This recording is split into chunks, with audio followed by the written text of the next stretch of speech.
Assalamualaikum and hi, nama saya Farisha Amira Izzati binti Johari dan hari ini kami akan membentangkan pembentangan yang bertajuk Pengurusan dan Pentadbiran Tadika. Nama saya Naifah Nabiha binti Abdul Razak. Nama saya Aini Batisha binti Muhammad Rashid. Nama saya Muhammad Rufini bin Rusdi. Sebelum meninjau dengan lebih mendalam tentang konsep pengurusan secara menyeluruh, seseorang itu mestilah memahami dengan lebih jelas tentang organisasi dan ciri-cirinya. Kita pernah mendengar dari media massa tentang beberapa organisasi perniagaan khususnya yang telah gagal bukan semata-mata kerana oleh persaingan tetapi disebabkan oleh pergolakan.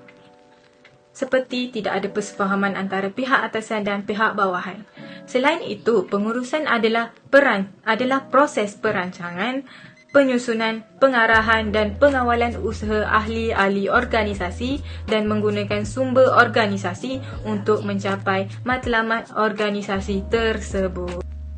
Antara etika-etika perguruan dalam pengurusan dan pentadbiran tadika adalah seperti guru-guru mestilah menumpukan perhatian atau perkembangan terhadap kanak-kanak dan guru-guru haruslah menjadi contoh yang baik atau role model kepada kanak-kanak.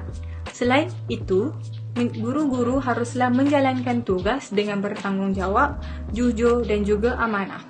Selepas itu, guru-guru tidak menerima apa-apa bayaran daripada murid atau ibu bapa melainkan bayaran yang sah. Akhir sekali, guru-guru haruslah menghormati hak setiap murid untuk menjaga maklumat peribadi murid dan menanamkan sikap yang baik kepada kanak-kanak. Terdapat 4 alat permainan yang dapat menyokong perkembangan kanak-kanak. Contohnya yang pertama seperti puzzle.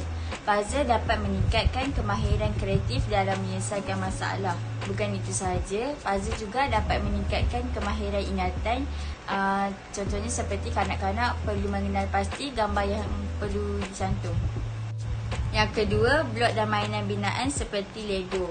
Ia dapat merangsang pertumbuhan otak kanak-kanak dalam pelbagai aspek. Antara perkembangan yang dapat merangsang dalam diri kanak-kanak adalah dapat meningkatkan kemahiran kreatif dalam mencipta bentuk menggunakan Lego.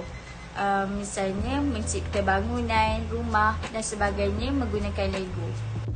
Yang ketiga, mainan budak ataupun dikenali sebagai pretend play. Contohnya bermain cikgu-cikgu, doktor-doktor dan sebagainya.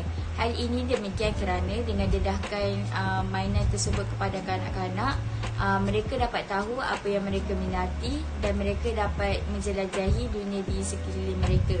Bukan itu sahaja, kanak-kanak juga dapat membina kemahiran sosial seperti kanak-kanak berinteraksi antara satu sama lain ketika bermain permainan tersebut. Dengan bermain Play-Doh tersebut, kanak-kanak dapat meningkatkan kemahiran motor halus mereka. Contohnya seperti meramas, menggaul, menguli dan sebagainya. Selain itu, ia melibatkan kedua-dua belah tangan serta meningkatkan koordinasi mata dan tangan. Contohnya seperti semasa kanak-kanak membuat Play-Doh tersebut, mereka akan fokus dalam meratakan warna pada tepung supaya mendapat warna yang cantik dan tidak bercampur. Okey, yang terakhir, Play-Doh yang diperbuat daripada tepung. Play-Doh yang diperbuat daripada tepung ni kita boleh buat dekat rumah. Antara bahan-bahan yang diperlukan seperti tepung, warna makanan, air, garam dan minyak. Cara-cara nak buat Play-Doh menggunakan tepung. Yang pertama, campurkan semua bahan tadi kecuali pewarna. Yang kedua, gas semua bahan tadi dengan sebati. Yang ketiga, asingkan dough kepada 2 bahagian jika ingin gunakan 2 warna yang berbeza dan tambahkan pewarna. Yang keempat, ulis sehingga sebati sehingga dough tidak melekat. Jika adunan melekat, tambahkan sedikit tepung. Perancangan penyediaan ruang kelas di tadika. Terdapat 4 perancangan. Yang pertama, ruang belajar, ruang bermain, ruang makan dan ruang tandas. Ruang belajar. Suhu bilik mestilah sesuai dan selesa untuk kanak-kanak. Yang kedua, guru berperanan untuk menghiaskan bilik darjah supaya lebih menarik. Dengan adanya ruang belajar tersebut, ia dapat mengembangkan kemahiran membaca dan menulis kanak-kanak. Seterusnya, ruang bermain. Dengan adanya ruang bermain, kanak-kanak dapat berinteraksi dengan lebih mesra dengan kanak-kanak yang lain. Selain itu, ia juga dapat mengembangkan perkembangan sosial, minat dan bakat kanak-kanak. Di samping itu, dengan adanya ruang bermain ini, kanak-kanak dapat memupuk nilai murni semasa mereka bermain. Seterusnya, peranan guru dalam memastikan keselamatan di tadika. Yang pertama, guru perlu mengingatkan kepada kanak-kanak supaya berhati-hati di luar, contohnya berada di jalan raya, berada di tempat awam dan sebagainya. Yang kedua, persekitaran tadika. Guru memastikan persekitaran pembelajaran kondusif. Guru juga meletakkan tanda amaran pada tempat-tempat berbahaya seperti tangga, lantai licin dan sebagainya. Seterusnya, yang ketiga, peralatan keselamatan. Guru memastikan alat keselamatan seperti pemadam api berfungsi dengan baik dan tarikh penyelenggaraan masih valid. Keempat, mengadakan program. Contoh program latihan kebakaran. Ini untuk memberi kefahaman dan kesedaran kepada kanak-kanak mengenai keselamatan di tadika. Yang terakhir sekali, prihatin. Guru mesti prihatin terhadap sebarang perubahan persekitaran sama ada dari segi fizikal bilik darjah atau emosi kanak-kanak. Seterusnya, merancang pemakanan nutrisi kanak-kanak. Nutrisi ialah zat dalam makanan yang diperlukan untuk berfungsi dalam sistem badan, perkembangan normal dan memelihara kesihatan. Perancangan mengikut umur.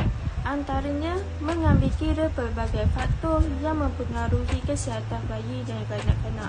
Selain daripada itu, menu makanan bayi dan kanak-kanak berbeza dengan orang dewasa dan lelaki memiliki kandungan kalori yang lebih tinggi berbanding perempuan walaupun pada peringkat umur yang sama. Contohnya, kanak-kanak yang berumur 2 hingga 4 tahun memerlukan keperluan tenaga harian 980 bagi lelaki dan 910 bagi perempuan. Kemudian, kanak-kanak yang berumur 4 hingga 6 tahun memerlukan keperluan tenaga harian sebanyak 1,340 bagi lelaki dan 1,290 bagi perempuan. Selain itu, terdapat juga cara-cara menarik minat kanak-kanak untuk makan seperti kumpulan makanan, warna, tekstil, saiz yang dipotong dan kesesuaian makanan dengan keupayaan fizikal. Akhir sekali, pemakanan sihat untuk kanak-kanak. Kanak-kanak perlulah mengurangkan makan makanan ringan dan perlu mengelakkan penggunaan garam dan gula yang berlebihan semasa mengedarkan makanan. Seterusnya, pastikan makanan tidak dibiarkan terlalu lama dan makanan yang dimasak perlulah dimakan 2 jam selepas dimasak. Selain itu, pastikan makanan yang disediakan mengikut menu yang telah ditetapkan setiap hari dan penyediaan makanan mengikut peraturan kebersihan yang telah ditetapkan. Kesimpulan yang kami dapat berdasarkan topik ini ialah pengurus tadika perlulah lebih berkomitmen untuk memastikan pengurusan berjalan dengan baik. Hal ini kerana pengurusan yang baik boleh menarik minat ibu bapa dan kanak-kanak untuk belajar di tadika tersebut. Justru, sebagai seorang pemimpin dan tenaga pengajar, perlulah merancang plan pembangunan pendidikan secara menyeluruh dan bersepadu bagi memastikan kecemerlangan dan kualiti pendidikan bertaraf dunia agar dapat melahirkan generasi yang cemerlang dari segi ekonomi maupun kurikulum. Dengan adanya kemudahan yang lengkap dari segi keselamatan dan keselesaan boleh meyakinkan lagi ibu bapa. Pengurusan tadika perlulah mengikut syarat-syarat yang ditetapkan. Akhir sekali, pengusaha ataupun guru-guru perlu bekerjasama jika berlakunya masalah dengan cara mengadakan mesyuarat dengan semua pihak yang terlibat. Hal ini dikatakan demikian kerana ia mengeratkan lagi hubungan silaturahim antara mereka. Sekian, terima kasih.